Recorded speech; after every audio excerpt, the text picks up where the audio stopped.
बिहार की राजधानी पटना में मुख्यमंत्री सम्राट चौधरी ने बिहार हेली टूरिज्म और एयर टूरिज्म सर्विस स्कीम 2026 का शुभारंभ किया। इस योजना का उद्देश्य राज्य में पर्यटन को नई गति देना और प्रमुख पर्यटन स्थलों तक हवाई यात्रा को आसान, तेजी और सुविधाजनक बनाना है।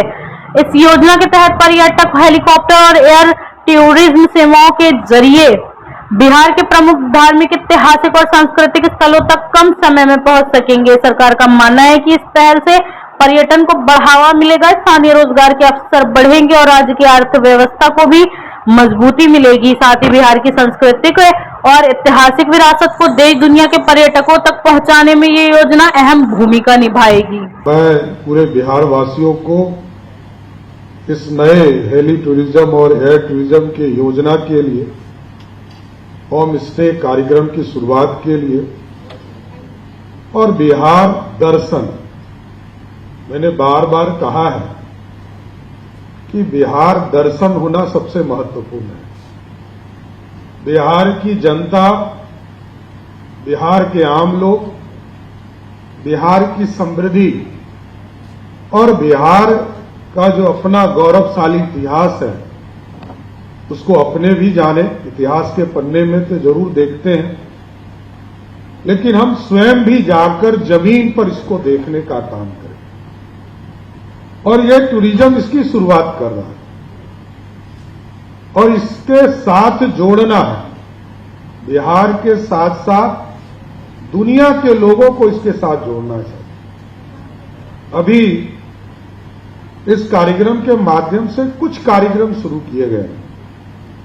ये हमको लगता है नाकाफी है, लेकिन इसको आगे और बढ़ाना पड़ेगा। ये शुरुआत है। अभी हम वाल्मीकि नगर, जो भगवान लव कुश की जयंती जन्म स्थान है, मां सीता वनवास के तौर पर वहां रही, उनके जीवन में 2 वनवास आए और दूसरे वनवास के तौर पर वहां लव कुश को जन्म दिया। उसको दुनिया देखे, वो जो जंगल है उसकी खूबसूरती, वहां जो लोग, हमारे जो आदिवासी समाज के, थारू समाज के लोग वहां रहते हैं, उनके साथ जीवन बिताए। वो कैसे रहते हैं? होम स्टे की कल्पना वही है।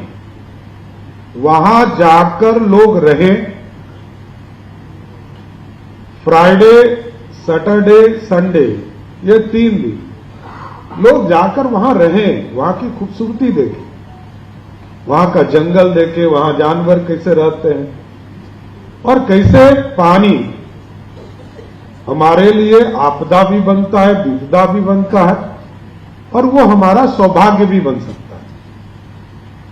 इन सारी चीजों पर दुनिया के लोग आए।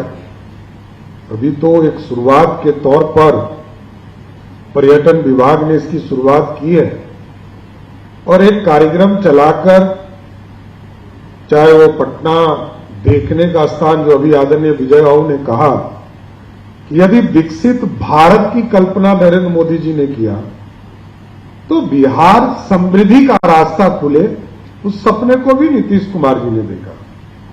और आप सही में, मैं खुद कह रहा हूं, बिहार जो बाहर से आते हैं उनको लगता है कि इतना बदल गया बिहार। सुरक्षित तो है ही, हमारे चीजों को देखने के बाद उसका नजरिया बदल जा रहा है। वो जब बिहार आते थे तो पहले 2 ही व्यवस्था देखते थे कि पटना का गांधी मैदान देखकर और मौर्या होटल देखकर यहां से लौट जाते थे। लेकिन अब व्यवस्था बदली है साथ, यहां ताज होटल भी आ गए और अभी 2 बड़े होटल।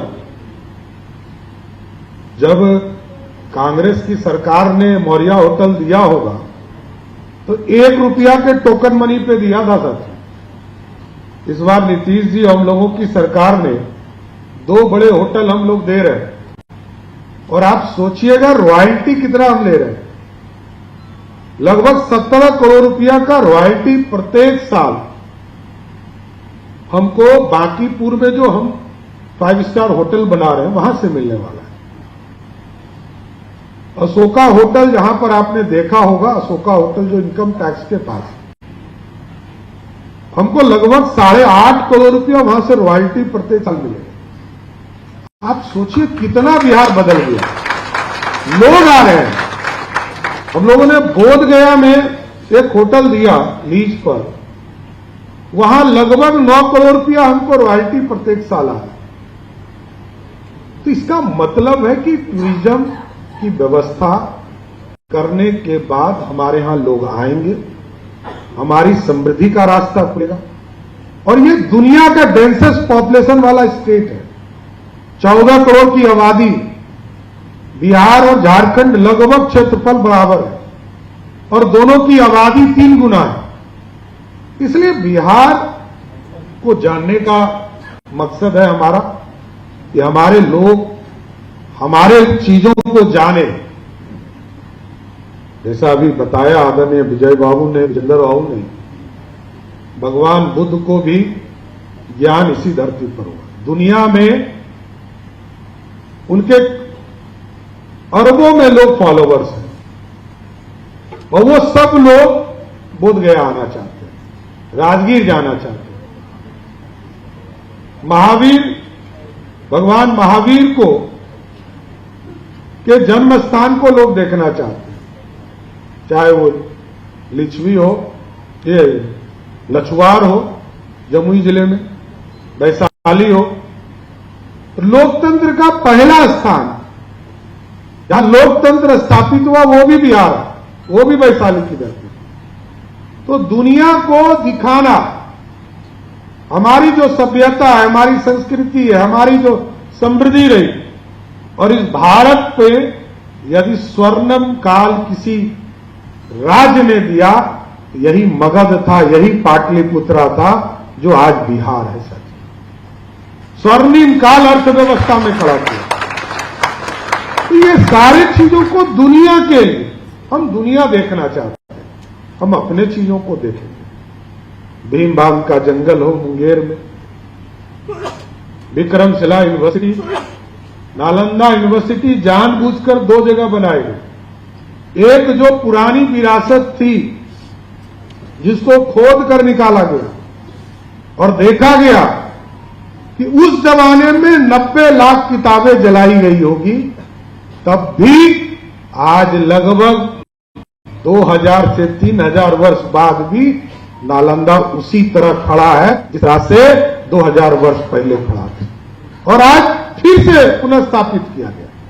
मैं आदरणीय प्रधानमंत्री नरेंद्र मोदी जी को और पूर्व मुख्यमंत्री नीतीश कुमार जी को धन्यवाद देना चाहता हूं कि नालंदा यूनिवर्सिटी जो समाप्त हो गया आज से 1000 वर्ष पहले, उसको फिर से 2024 में स्थापित करने का काम नरेंद्र मोदी की सरकार